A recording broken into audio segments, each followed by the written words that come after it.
태초에 하나님이 천지를 창조하시니라. 이 한 절의 짧은 말씀을 믿는 것이 신앙의 시작입니다. 또한 이 말씀을 믿고 믿음으로 살아가는 것이 신앙의 힘입니다. 성경은 우주 만물의 기원을 하나님의 창조에 근거하고 있습니다. 하나님은 창세기 1장부터 11장의 말씀에서 이 세상은 물론 이 세상에 존재하는 모든 것은 하나님과 관계가 있다는 사실을 선언하셨습니다. 그렇기 때문에 이 땅에서 살아가는 한 어떠한 인간이든 무신론을 주장한다는 것은 가장 자기가 무식하다는 이야기를 드러내는 것과 같고, 무신론은 이론적으로 성립할 수가 없습니다. 세상에 태어난 아이가 부모가 있기에 태어났다는 사실을 알면서 자기의 부모를 부인한다고 하는 것은 부모의 간섭을 받기 싫어하는 이유가 될 수 있듯이, 인간이 무신론을 이야기하는 것은 하나님의 간섭을 받기 싫어서입니다. 그렇기 때문에 무신론은 인간이 하나님의 간섭을 받지 않고 독립적 존재로 살면서 제멋대로 살겠다고 하는 의지의 표현입니다. 이는 하나님이 가장 싫어하는 생각이고 하나님이 가장 싫어하는 사상입니다. 성경은 로마서 1장 20절에 창세로부터 그의 보이지 아니하는 것들 곧 그의 영원하신 능력과 신성이 그가 만드신 만물에 분명히 보여 알려졌나니 그러므로 그들이 빙기하지 못할지니라 말씀합니다. 창세기 1장부터 11장까지의 말씀에 보면 창조주 하나님께서는 하늘의 별들과 구름으로부터 풀과 꽃에 이르기까지, 또 최초의 인간 아담부터 당시에 알려져 있던 가장 먼 곳에 사는 민족들에 이르기까지 세상에 존재하는 모든 민족과 모든 것을 하나님 백성의 역사와 연결하고 있음을 우리들에게 보여주었습니다. 성경은 오늘 우리들에게 말씀합니다. 태초에 하나님이 천지를 창조하셨습니다. 우주 만물을 하나님이 창조하셨다는 사실을 선언하셨습니다. 하나님의 말씀인 성경은 그러게 창세기 1장에서 3장까지 말씀 속에 만물의 창조와 아담과 하와의 죄를 기록하며 순종과 불순종의 경계선상에 있는 인간에게 타락한 천사라고 칭하는 사탄이 등장해서 인간으로 하여금 죄를 짓게 한 내용이 기록되어 있음을 우리들에게 보여주며, 세상 살아가는 동안 사탄의 유혹에 넘어가지 말고 미혹당하지 말라, 선과 악의 경계선상에서 머뭇거리지 말고 악은 그 모양이라도 버리고 선을 행하는 사람이 되어야 할 것을 성경은 말씀합니다. 하나님께서는 죄를 지은 인간이 영원히 살지 않도록 하기 위하여 불칼을 손에 쥔 천사들을 동원해서 영생나무가 있는 길목을 지키게 하시고, 벌거벗은 몸으로 이미 수치를 드러낸 인간에게 가죽옷을 지어 입히심으로 하나님이 형상대로 지음을 받은 인간을 얼마나 사랑하는가를 창세기 말씀을 통하여 우리들에게 계시하셨습니다. 그러므로 이 세상에 예수 이름으로 구원을 받고 하나님 앞에 나와 예배하는 이들은, 나라는 존재는 하나님의 은혜로 이 세상에 살게 된 하나님의 자녀이며 동시에 하나님의 사람으로 살고 있다는 사실을 기억하고, 성경이 디모데전서 6장 11절에 말씀하는 대로 너 하나님의 사람아, 의와 경건과 믿음과 사랑과 인내와 온유를 따르며 믿음의 선한 싸움을 싸우라. 영생을 위하라. 이를 위하여 네가 부르심을 받았고 많은 증인 앞에서 선한 증인을 하였도다 말씀한 것처럼, 세상 살아가는 동안 순종과 불순종의 선상에서 머뭇거리다가 사탄의 하수인이 되지 말고 순종의 영을 받아 하나님의 사람으로 살아가야 한다는 사실을 우리는 기억하며, 내가 어떻게 하나님의 사람으로 이 세상을 경건하게 바르게 살 것인가를 늘 생각해야 됩니다. 창세기는 신앙인에게 매우 중요한 하나님의 말씀입니다. 태초에 하나님의 천지를 창조하셨다는 것을 믿는 것은 인생의 기적을 경험한 영적인 사건입니다. 이로 인하여 하나님의 능력이 믿는 이들에게 주어질 것이며 없는 것을 잊게 하시고 죽을 것을 다시 살리시는 하나님의 은혜가 임할 것입니다. 그래서 성경은 우리들에게 살아있는 믿음을 주기 위하여 히브리서 11장 1절 말씀으로 믿음은 바라는 것들의 실상이요 보이지 않는 것들의 증거라고 말씀하며, 믿음으로 사는 사람들은 바라는 것들을 이룰 수도 있고 보이지 않는 것도 눈으로 볼 수 있는, 보게 되는 놀라운 삶의 현장 속에 살게 된다는 사실을 성경은 우리들에게 말씀하고 있습니다. 그래서 창세기 1장부터 11장까지 그 내용 속에서 인간이 어떻게 살아야 하는가를 깨우쳐 주시기 위하여 실제로 하나님은 창조의 하나님이시면서 동시에 심판의 하나님인 것을 드러내며 홍수 사건이 있었다는 것을 가르쳐주고, 하나님의 뜻을 거스른 죄인들과 형제들에 대하여 죄를 지은 대가로 받는 하나님의 심판이 무엇인가를 우리들에게 깨우쳐 주셨습니다. 우리는 하나님을 사랑하고 이웃을 사랑합니다. 하나님을 섬기듯 이웃을 섬기는 사람이 되어야 합니다. 그래서 성경은 항상 우리들에게 형제를 사랑하며 살아야 할 것을 말씀합니다.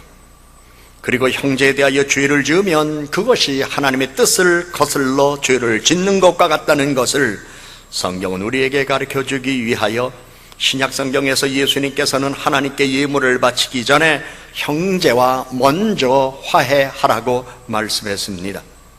그래서 하나님을 섬긴다는 것은 형제도 사랑한다는 것을 뜻하고, 하나님도 섬기고 형제도 사랑해야 될 것입니다.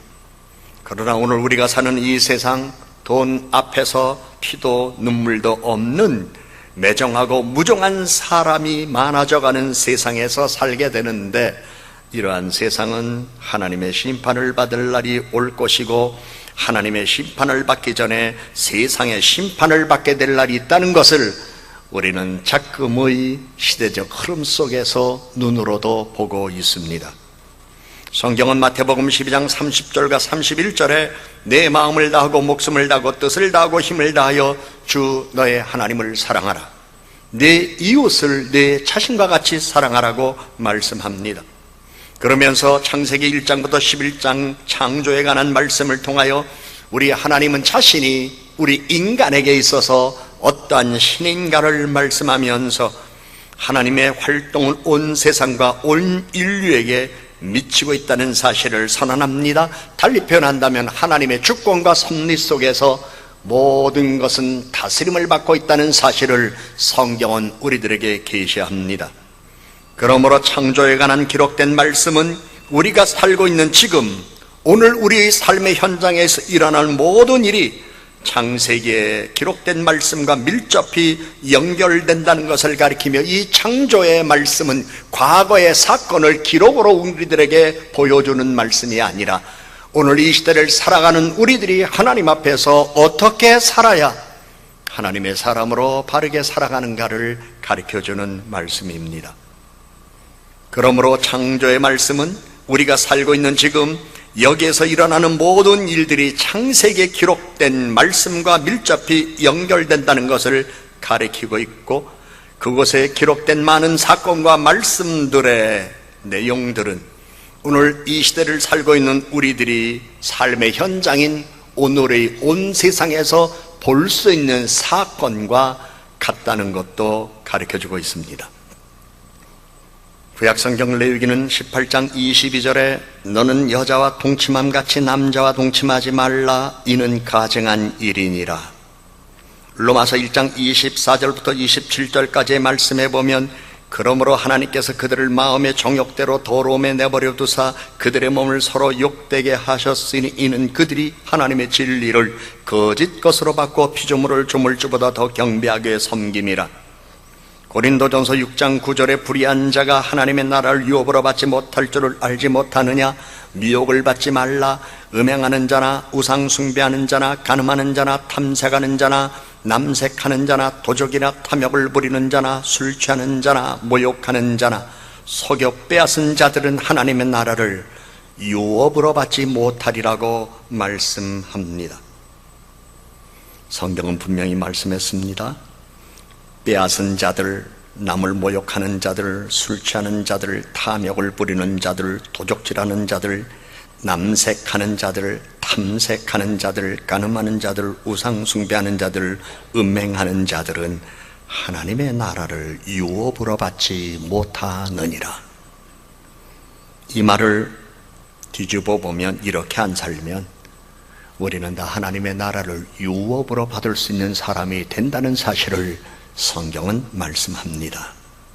이 세상에는 하나님을 두려워하지 않는 사람들이 있습니다. 자신의 행위를 스스로 정당하고 합리화하여 자유라는 이름으로 방종하며 타락하는 사람들이 있습니다.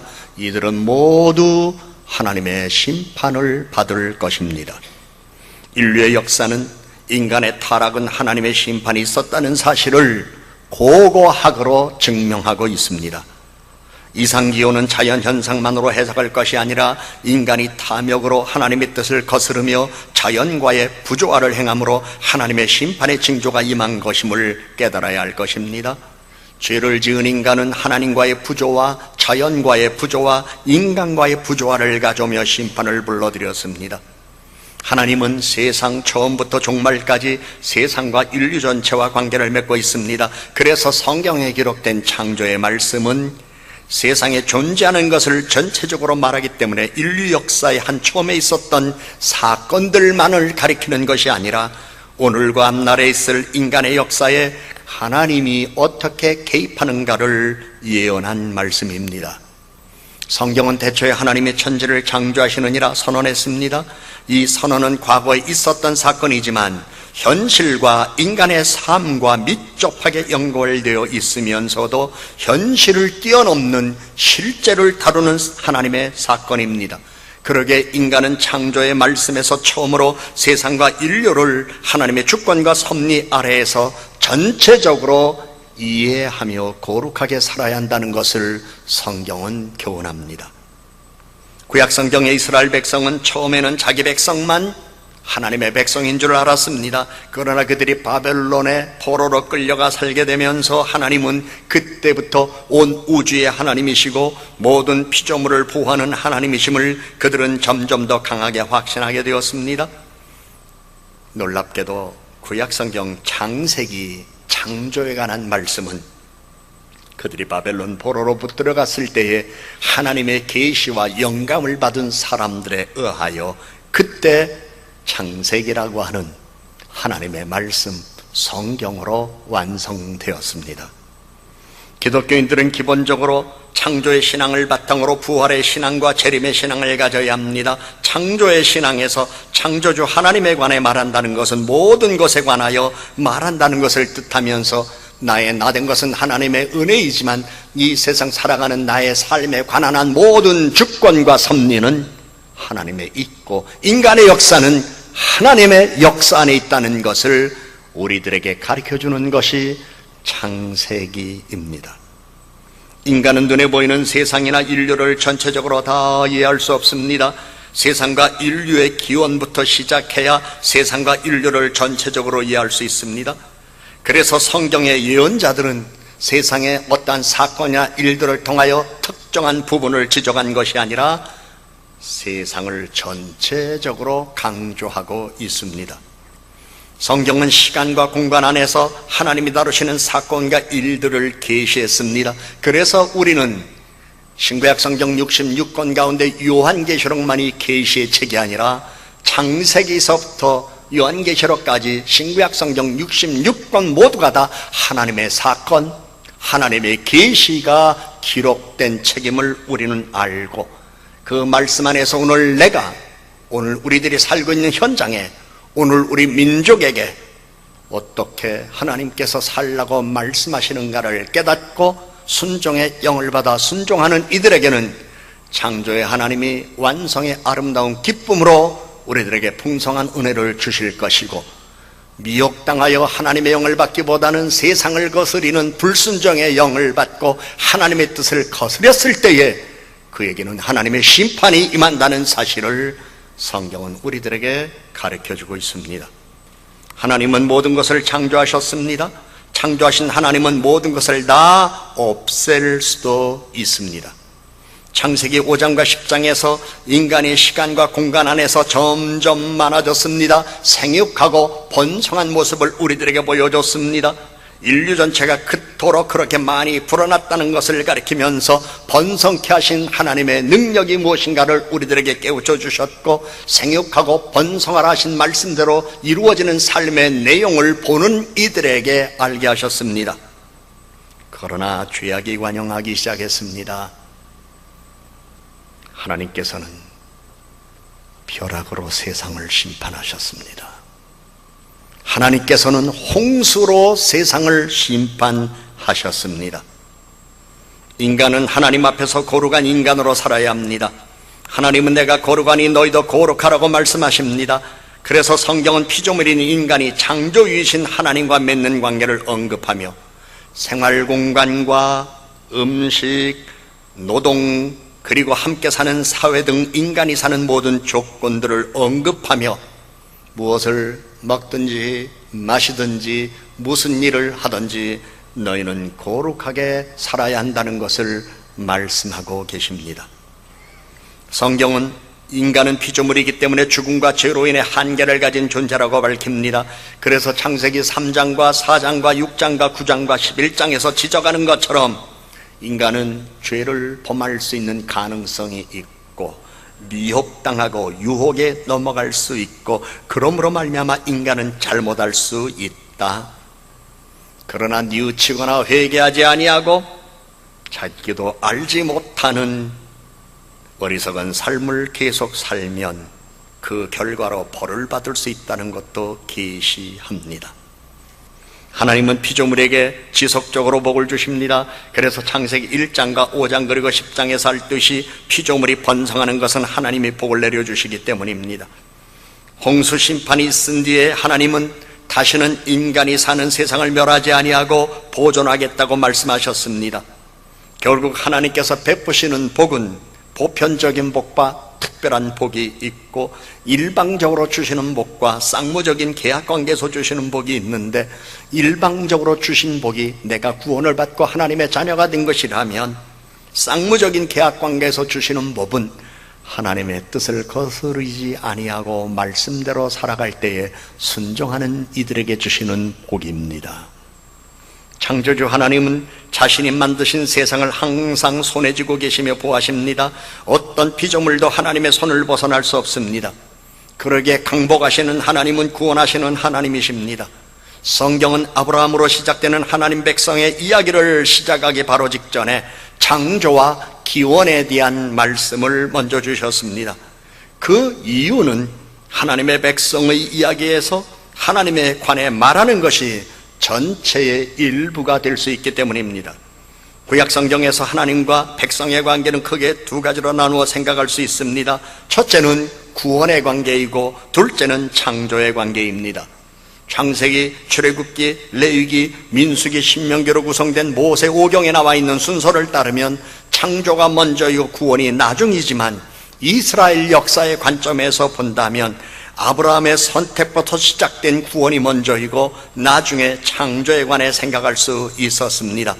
그러나 성경은 우리들에게 창조와 구원은 결국 하나로 연결되어 구원의 이야기에서 하나님에 관해 말하는 것은 전체 이야기에 관하여 말씀하는 것임을 우리들에게 조명하면서, 태초에 하나님의 천지를 창조하시니라 이 말씀 안에는 구원하시는 하나님의 은혜도 있고 없는 것도 있게 하시는 하나님의 은총도 있고, 믿음으로 살아가는 이들에게 전능하신 하나님이 어떤 분인가를 알고 믿으면 은혜와 복이 된다는 말씀을 우리들에게 주신 것입니다.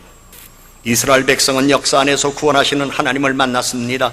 그 하나님은 하늘과 땅을 창조하신 하나님과 동일한 분이셨습니다. 하나님은 하나님이 선택하신 백성과 특별한 관계를 맺으시지만, 온 세상과 온 인류를 창조하신 하나님은 항상 전체를 보존하시고 전체를 위하여 활동하십니다. 그러므로 성경은 이스라엘의 하나님은 온 인류의 하나님이심을 선포하십니다. 성경은 요한계시록 말씀을 통하여 마지막 때에 가면 하나님이 하나님 백성을 위해 일하시는 것과 온 인류와 피조물 전체를 위해 일하시는 것이 결국 같다는 것을 알게 될 것을 우리들에게 예언해 주셨습니다.